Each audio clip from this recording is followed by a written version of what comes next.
Alors voilà, donc ce quatrième groupe s'intéresse à la gravité des procédures et aux méthodes de recueil de la gravité, de la sévérité. Ce groupe comprend Élodie Bouchou chez Sanofi, vétérinaire chez Sanofi, moi-même. Je suis médecin économiste de santé. Par ailleurs, donc, je représente l'association Transsciences et en fait, au sein du corps, l'association Transsciences représente un collectif d'associations qui comprend Fondation 30 millions d'amis, le comité scientifique Pro-Anima, Antidote Europe, One Voice et donc Transsciences. Valérie Chansigo, qui malheureusement a la grippe et qui s'est dit au dernier moment qu'elle ne voulait pas tous nous refiler la grippe. Marc Denain qui vient de parler, Pierre Mormet qui est président du comité national de réflexion éthique et euthanasia. Donc on s'est réunis à peu près chaque mois depuis septembre dernier.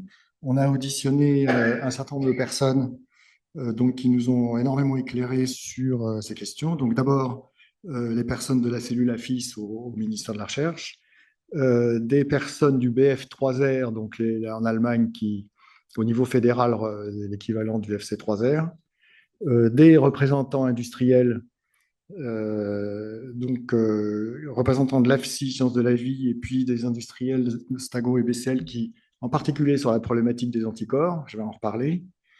On a représenté une personne d'Utrecht qui est responsable du Animal Welfare Body, et puis tout récemment, les Delphine Denet-Lelièvre et Hervé Pointu du réseau national des SBEA. Je vais également évoquer cette question. Alors pourquoi d'abord c'est important d'étudier cette question? Alors ça paraît évident, mais enfin il y a un certain nombre de raisons qui est intéressant de citer. D'abord, c'est que évident, la souffrance animale, c'est la première cause, la critique centrale du public et des associations vis-à-vis de l'exploitation animale, et ça sur un plan historique. Je veux dire, si on était comme dans la bande dessinée que le FC3R vient de publier sur le raffinement, on voit une souris qui dit j'ai rien senti, toute contente avec son gruyère. Si c'était vraiment ça, que ça, il n'y aurait pas de problème en fait. On serait sans doute pas là pour en discuter. Et il se trouve qu'en plus, la France, dans les statistiques, je vais détailler, est le pays européen qui utilise le plus d'animaux en classe sévère, sans compter qu'elle en utilise aussi le plus en classe modérée. Donc, ce n'est pas une question de vase communicant. La troisième raison, bah, c'est que c'est l'application du principe des trois R. Et donc, est-ce qu'il y a des opportunités de raffinement et des diminutions de la gravité? Parce que comme dans toute évaluation, moi, mon métier, c'est de faire de l'évaluation de politique publique. Dans toute évaluation, il y a deux façons de voir les choses. Soit on dit c'est nul, la situation est horrible et tout, ou alors on est positif, on dit bah, comme on part de bas, il y a des marges d'amélioration. Donc on peut essayer de profiter du fait qu'il y a des marges d'amélioration. Est-ce qu'il y a des facteurs intrinsèques à la recherche française qui expliquent les différences? Et puis de voir en regardant ce qui se passe dans les pays voisins, s'il y a des modèles de comportement, de pratiques, d'organisation, de procédures qui peuvent nous aider à s'améliorer. Donc, sur le plan des statistiques, bon, là, c'est un tableau un peu indigeste, mais enfin, je vais illustrer les quelques chiffres qui sont intéressants ici. Donc là, depuis 2019, l'évolution des animaux utilisés en degré de gravité sévère, donc la dernière ligne donne l'évolution du taux. Alors historiquement, la France, enfin historiquement depuis qu'il y a des statistiques, la France était entre 13,5 et 14% de sévérité. En 2022, comme on a rajouté, enfin le nouveau périmètre introduit par la réglementation de la communauté européenne, la Commission européenne a rajouté 320 000 animaux pour les génotypages invasifs, comme vous le savez. Donc mécaniquement, on descend à 11,5%, et mécaniquement, du coup, 2022 devient la première année où on peut facilement comparer tous les pays, parce qu'il y a certains pays, l'Allemagne avait introduit les génotypages évasifs il y a 2 ans, les autres pays, je ne sais plus trop, mais enfin, en 2022, tout le monde est bon, quoi. Tout le monde est sur la même ligne, on peut effectuer des comparaisons. Et un dernier point qui est intéressant à signaler dans ce tableau, parce que c'est souvent pas connu, d'ailleurs on l'a collectivement un peu découvert en faisant toutes ces analyses, c'est le cas des poissons, qui est la deuxième espèce, enfin la deuxième catégorie d'espèces en nombre d'animaux utilisés, la 56 000 et quelques en 2022 en gravité sévère, avec un taux de sévérité d'utilisation des poissons de 30%.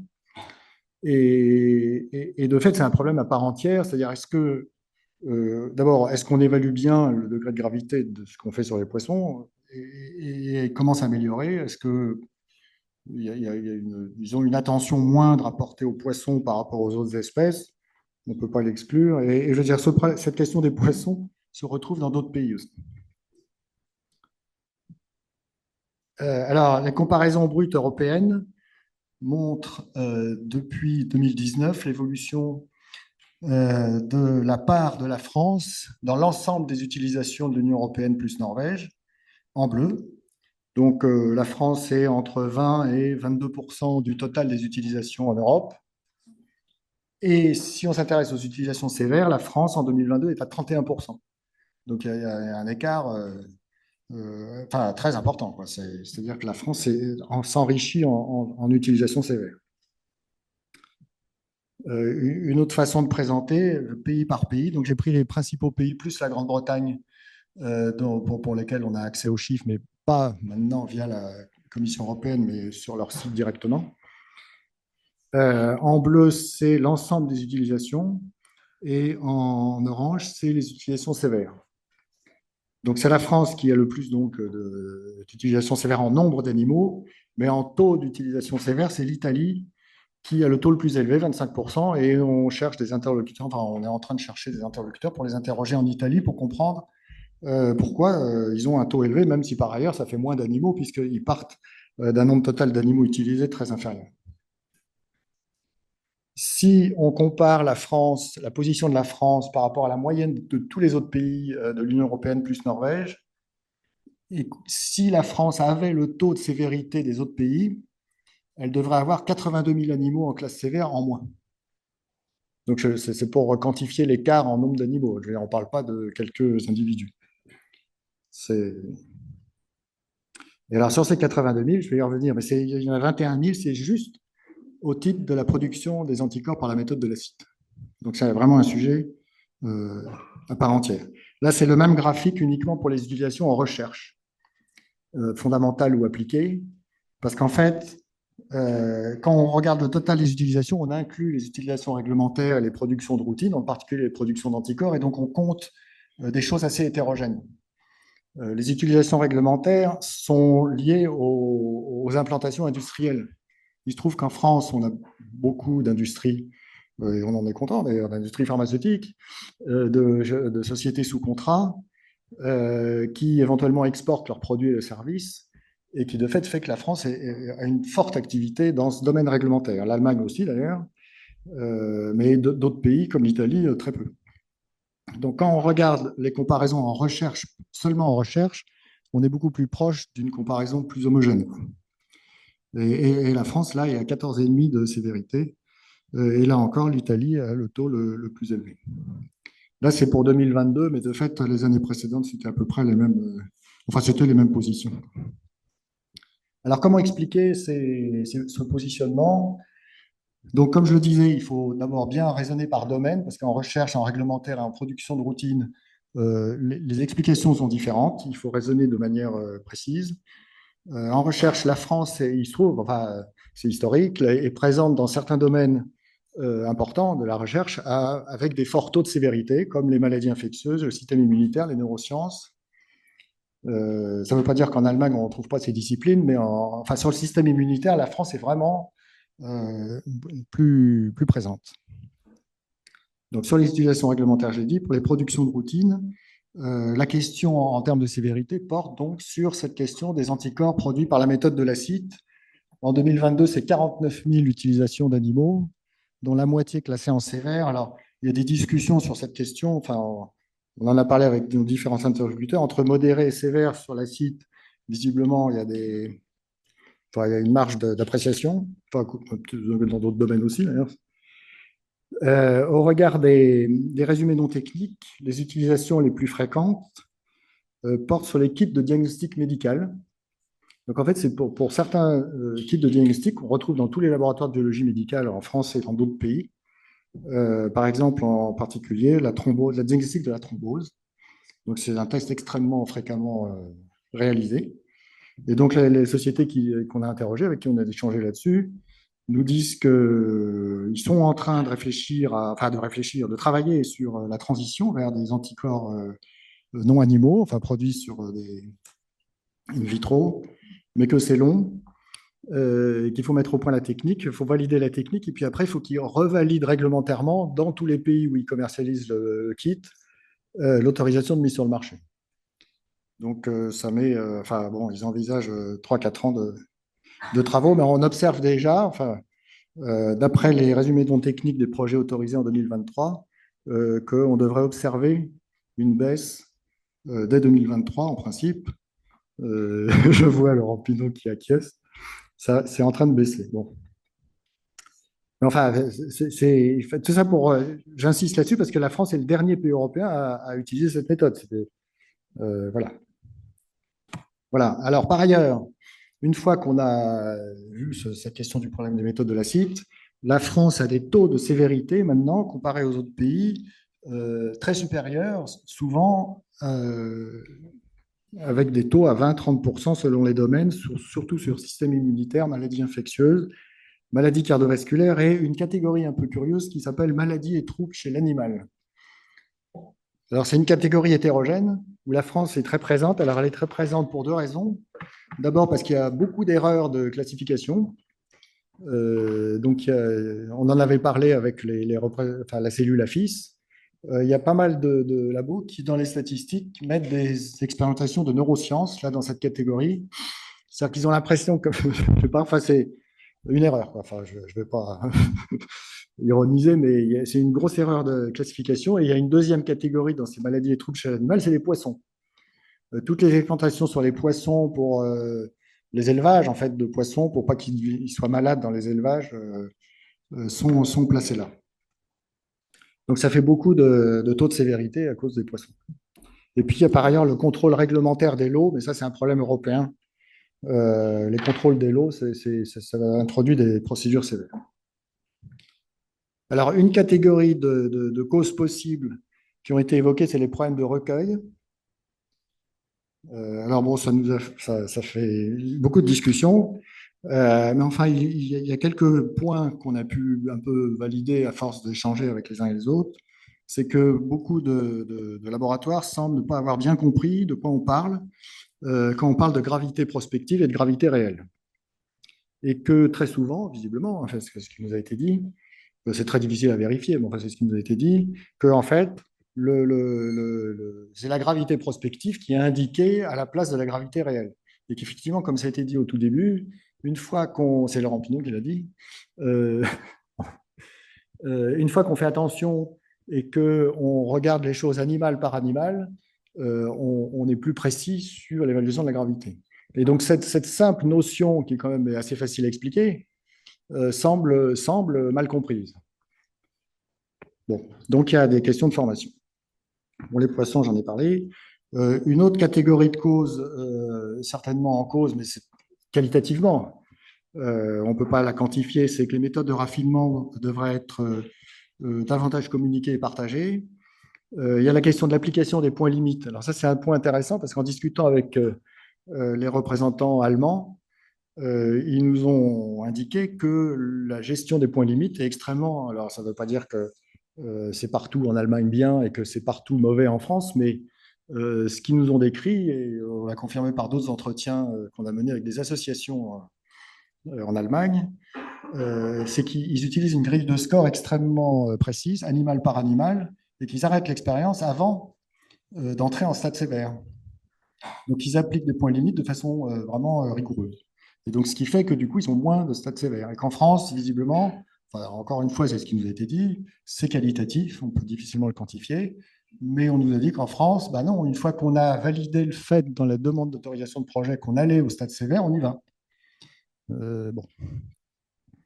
Alors après, il y a une cause un peu générale, mais alors encore moins quantifiable, mais c'est qu'en France, et ça c'est une question un petit peu générale de la protection animale, on est un peu moins sensible visiblement aux questions de souffrance animale. Ça se voit dans les abandons d'animaux et autres. Alors là-dessus, on a quelques recommandations. Alors il y a 3 recommandations prioritaires. Oui, 2 minutes, c'est bien 2 minutes. C'est de renforcer et généraliser les formations sur le recueil de données, sur l'évaluation de la gravité et l'application des points limites. Donc, surtout auprès des délégataires, ça a commencé, les membres des comités d'éthique, les responsables du bien-être animal, les responsables d'animalerie, SBEA, responsables de projet. Ça nécessite de revoir de façon un peu globale les plans et programmes de formation, de développer les webinaires et les MOOC qui sont des outils extrêmement souples après, une fois mis en place. Alors, la cellule AFIS a commencé début 2024 avec un webinaire sur cette question-là de gravité, où il y a eu plusieurs centaines de personnes touchées. La question, c'est après, la formation, c'est toujours pareil, il faut sans arrêt recommencer, quoi. La deuxième recommandation prioritaire, c'est de remonter déjà et de rendre publiques les appréciations rétrospectives. Donc, il y a une recommandation du CNREA dans ce domaine, c'est d'utiliser le format Allure sur la plateforme européenne qui prévoit déjà de rentrer de façon synthétique, évidemment, les appréciations rétrospectives, donc de les faire remonter là. Ça permettrait vraiment de promouvoir la culture du raffinement et de comparer gravité prospective et gravité réelle, entre autres. Le troisième point, c'est sur les anticorps, donc de poursuivre un peu la pression, en fait, une pression amicale mais ferme auprès des industriels pour que l'échéance de 2027 soit tenue, en fait, en gros, parce que c'est un peu ce qu'ils ont annoncé, 2027, si j'ai bien compris. Donc sur les anticorps, voilà.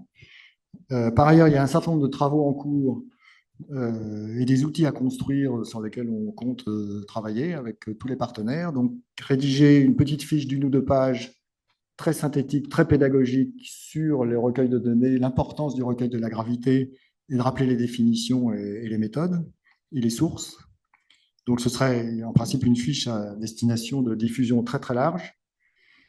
Un deuxième point plus technique, c'est de travailler sur les fonctionnalités du logiciel, du système d'information des laboratoires pour qu'on puisse vraiment, ce qui semble ne pas être le cas, pouvoir recueillir au fil de l'eau, animal par animal, la gravité réelle pour un recueil harmonisé. On continue à interroger les autres pays pour voir comment ça se passe.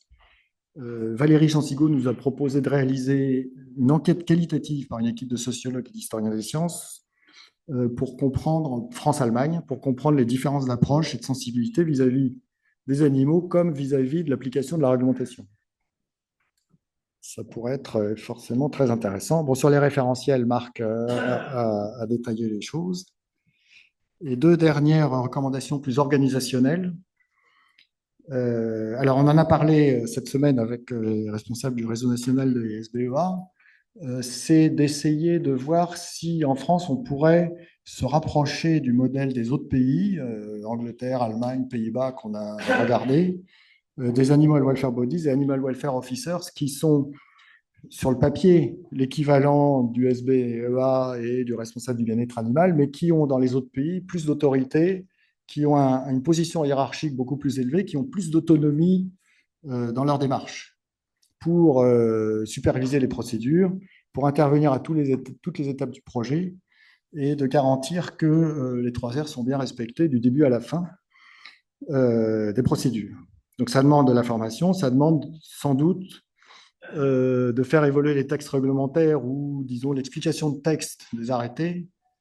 Parce qu'aussi bien, d'ailleurs, la directive européenne que la réglementation française qui a transposé, il y a beaucoup de confusion. En fait, c'est pas clair du tout ce que les SBEA peuvent faire, de quoi ils sont responsables, surtout quelles compétences ils doivent avoir, quelle composition et quelle formation. Donc tout ça demanderait à être clarifié et renforcé. Et dernière proposition, c'est de travailler en amont sur l'évaluation des demandes d'autorisation de projet dès lors qu'il y aurait une utilisation de gravité sévère en prospective qui serait indiquée, de renforcer le volet pertinence et justification scientifique et d'évaluer de façon beaucoup plus complète le rapport avantage-dommage. Alors, ça peut être soit par appel à des systématiques, à des experts du domaine, parce que les comités d'éthique, ils sont ce qu'ils sont, ils ont une composition extrêmement réduite, de toute façon. En nombre de gens et en compétences, ils ne peuvent pas couvrir toute la science, c'est évident. Et donc, l'évaluation scientifique est pas vraiment faite. Elle n'est pas faite dans les comités d'éthique, elle n'est pas tellement faite avant non plus. donc il faut la faire. Et donc il y a une recommandation du CNREA aussi qui a souligné l'importance de cette question et pour laquelle il faudrait travailler. Il y a une hypothèse pour laquelle je suis minoritaire dans le groupe, mais je le signale quand même, qui serait de créer un nouveau comité d'éthique national, un peu comme en Italie, pour évaluer ces projets avec l'utilisation sévère. Mais bon, ça, je suis minoritaire, je le dis. Voilà, merci beaucoup.